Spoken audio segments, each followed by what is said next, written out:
तो दोस्तों, कैसे हैं आप सब। आज हम बात करने वाले हैं पेट्रोल वर्सेस डीजल कार्स की कि अभी हमें कौन सी कार परचेज़ करना चाहिए। जैसे आप जानते हैं कि एक मिडिल क्लास फैमिली का बजट बहुत ही तंग होता है, तो शायद पूरे लाइफ टाइम में हम एक ही बार अपनी कार को ले पाते हैं। तो पहले हमें रिसर्च करनी चाहिए कि हमारे लिए जो गाड़ी है वो कौन सी सही रहेगी। हमें पेट्रोल व्हीकल परचेज़ करना चाहिए या डीजल व्हीकल परचेज़ करना चाहिए या ईवी की तरफ जाना चाहिए। आजकल ईवी में भी काफ़ी अच्छे सारे ऑप्शंस मिल रहे हैं, तो क्या हम उसको कंसीडर कर सकते हैं। तो बेसिक सा जो फंडा है वो ये है कि अगर आपकी रनिंग कम है, आप गाड़ी को within 500 kilometres to 1000 kilometres में चला रहे हैं within a month, then you should go with petrol. आपको उस केस में पेट्रोल लेनी चाहिए कि आप कंसीडर कर रहे हैं कि एक साल में आपकी गाड़ी 10,000 किलोमीटर नहीं चल पाएगी, तो उस केस में आपको पेट्रोल के साथ जाना चाहिए। अगर आपको ऐसा लगता है कि आपकी रनिंग अच्छी खासी है, आप सिटी में भी अच्छा ट्रैवल करते हैं, आपका डिस्टेंस भी ठीक ठाक है और आप 1 या 2 महीने में या हर महीने आउटडोर ट्रिप्स भी करते हैं, मान लीजिए आप 1000 किलोमीटर का ट्रिप करते हैं प्लस आपकी 1000 किलोमीटर की इंडोर रनिंग्स भी है with in a month, so total मान लीजिए मोटा मोटा आप 2-3 हज़ार किलोमीटर चलते हैं या 1000 से 1,500 किलोमीटर के बाद भी चलते हैं, तो अभी आप डीजल व्हीकल को भी कंसीडर कर सकते हैं। क्योंकि अगर आपकी जो रनिंग है वो 1500 से 2000 किलोमीटर के बीच में रहती है, उससे ज़्यादा रहती है, तो आपको डीजल व्हीकल की तरफ जाना चाहिए, क्योंकि उस केस में पेट्रोल व्हीकल आपके लिए ज़्यादा बेनिफिशियल नहीं रहेगा। और जो मोटा मोटा फ़र्क है डीजल और पेट्रोल गाड़ियों के बीच में अगर आप देखेंगे तो 1.5 से 2 लाख रुपए के बीच में फ़र्क आता है।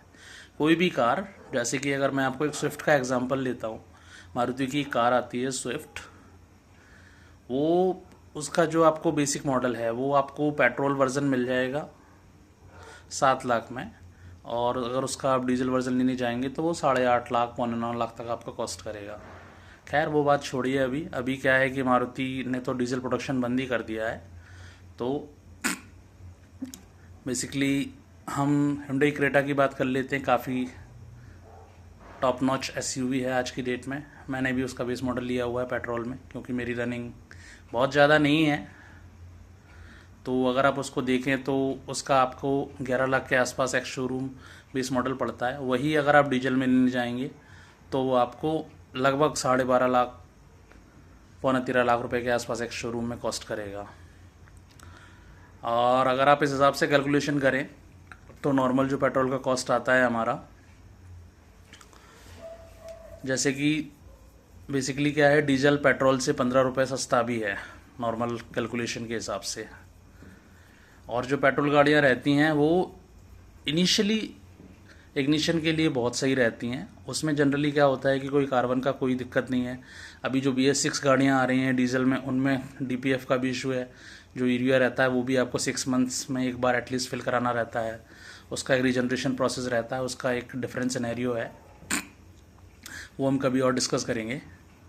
तो बेसिकली जहाँ तक ये पेट्रोल की बात है, पेट्रोल गाड़ियों का ये अच्छा है कि आप गाड़ी महीने भर नहीं चलाते हैं तो भी आप एक सिंगल सेल्फ देंगे, गाड़ी आपकी स्टार्ट हो जाएगी। डीजल गाड़ियों के लिए आपको कंटिन्यूस उनको हर 2-5-10 दिन में चालू करते रहना चाहिए, और उसमें DPF का भी एक थोड़ा सा पार्ट है। बट आप फ्यूल इकॉनमी देखें तो पेट्रोल गाड़ियाँ आपको इतनी ज़्यादा अच्छी फ्यूल इकॉनमी नहीं देती हैं जितनी कि डीजल गाड़ियाँ देती हैं।